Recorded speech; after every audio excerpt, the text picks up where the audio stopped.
Good morning, everyone. I'm honored to welcome all of you to the White House.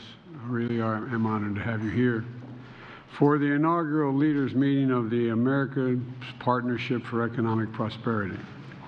Last year in Los Angeles at the Summit of the Americas, we launched an agenda for cooperation, common purpose, and transformative ideals to better deliver for the people all across and up and down our region. One key outcome of the summit was this partnership, and 12 countries committing to drive innovative approaches to shared challenges, to grow our economies from the bottom up and the middle out, because when we do it that way, everyone does well. The wealthy do just fine, but the middle class and working class people have a shot. And to increase opportunity and decrease inequity, to harness the incredible economic potential of the Americas, and to make the Western Hemisphere the most economically competitive region in the world. I think that's totally within our reach. Over the last year and a half, everyone has stepped up, and we've stepped up together. And the initiatives we're announcing today speak to the progress we've already made and the potential of the Americas Partnership going forward. First, we're doubling down on mobilizing financial solutions in the Americas. The United States is already the largest source of investment across Latin America and the Caribbean by far, and we want to make sure that our closest neighbors know they have a real choice between debt trap diplomacy and high-quality, transparent approaches to infrastructure and to development. So, the U.S. International Development Finance Corporation and the Inter-American Development Bank are launching a new investment platform to channel billions of dollars toward building sustainable infrastructure in the hemisphere and strengthening the critical supply chains. Modern ports, clean energy grids, digital infrastructure. These are the building blocks for a competitive and resilient economy. And by combining the commitment of the United States government to mitigate investment risk with the agility of private sector financing, we believe we can deliver gains for workers and families throughout the region. The United States is also working with the Inter-American Development Bank to establish a fund for nature, to seed more investment in nature-based climate solutions like debt for nature swaps and blue and green bonds. I supported a debt for nature swaps dating back to my time in the United States Senate, and this is a ripe area for considerable growth in my view. Investors are eager to support projects that are with demonstrated potential. And by providing early stage funding, the technical assistance, we will help more promising climate solutions get off the ground than ever before. We can support more projects like trailblazing deal we saw earlier this year of restructuring Ecuador's international debt, and we'll generate hundreds of millions of dollars in marine conservation work around the Galapagos Islands. The second thing we're investing in our people in each of our countries.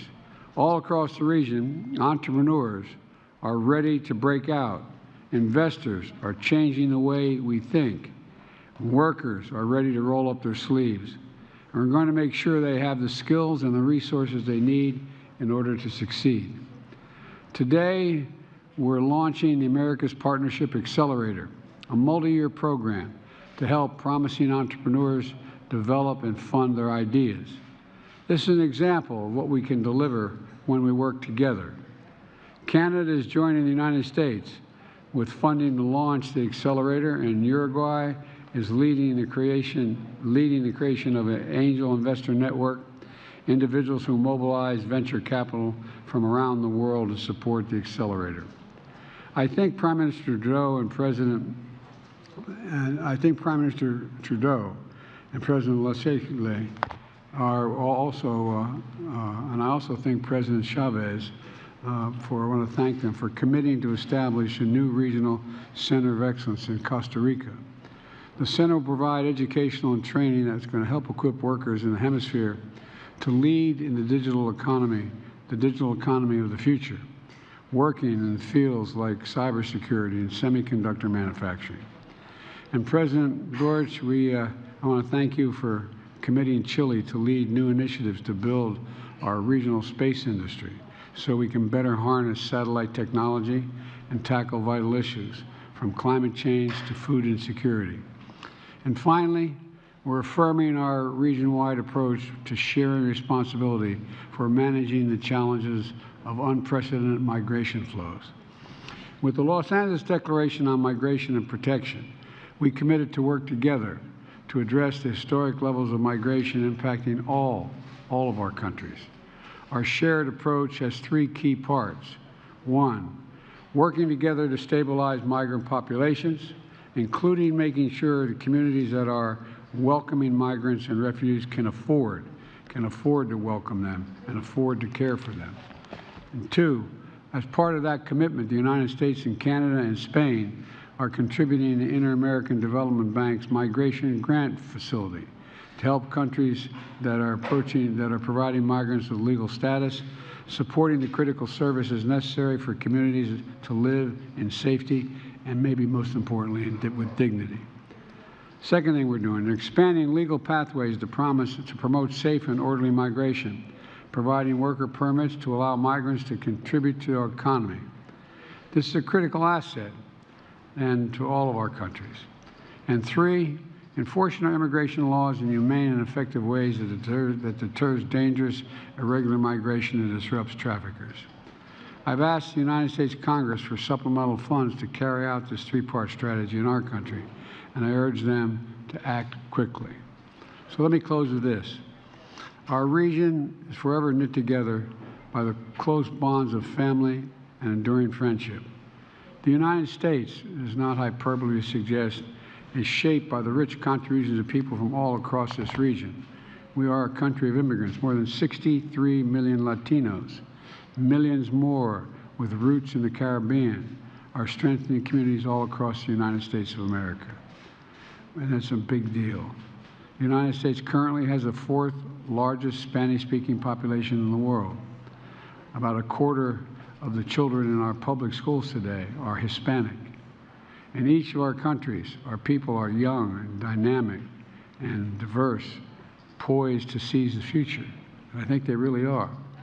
All we need to do is keep going, keep delivering on the positive vision we all share for a region that is secure, prosperous, and democratic, from Canada's northernmost reaches to the southern tip of Chile. And I hope you share my view as we look forward to the next leaders' meeting in Costa Rica in 2025. I want to thank you all for carrying our momentum forward. President Chavez, thank you. And at that meeting, I hope to see more countries from the region join us as we seek to expand this partnership. Thanks again for everyone around this table. We've got a lot of work to do. Your partnership and your leadership is important. And we're going to accomplish an awful lot, God willing, in the next few years. And I know I'll ask the press now to depart, which they always love hearing, so we can get down to business. So thank you very, very much. Mr. President, are you coming to give the White House?